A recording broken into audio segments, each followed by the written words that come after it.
আসসালামু আলাইকুম। সবাই কেমন আছেন? আশা করি আল্লাহর রহমতে সবাই ভালো আছেন। এই তো আপনাদের মাঝে একটা ছোট্ট মিনি ভ্লগ নিয়ে আসলাম। সকালে ঘুম থেকে উঠেই নাস্তা করে নিয়েছিলাম। কিছুক্ষণ বসেছিলাম অবশ্য ঘুম থেকে উঠেই নাস্তা করিনি।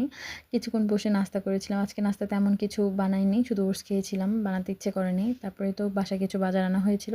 সেগুলোকে গুছিয়ে রেখেছিলাম। আজকে না ফলগুলো এত পচা দিয়েছিল, দেখে আনতে পারি নাই। তারপরে তো দুপুরে রান্নাবাড়া করে নিয়েছিলাম। এর মাঝখানে আমি একটা পেয়ারাও খেয়েছিলাম, ক্লিপ নেওয়া হয়েছে।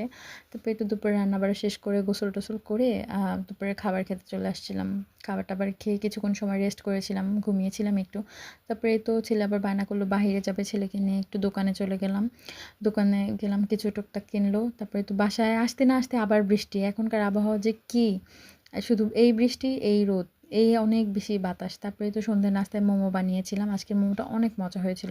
আর প্লিজ কেউ বলবেন না এরকম কালার কেন? যেহেতু লাল আটা দিয়ে বানিয়েছিলাম এর জন্য এরকম হয়েছে। কিন্তু টেস্ট ময়দা বা সাদা আটার মতোই ছিল। অনেক মজা হয়েছিল। আসসালামু আলাইকুম।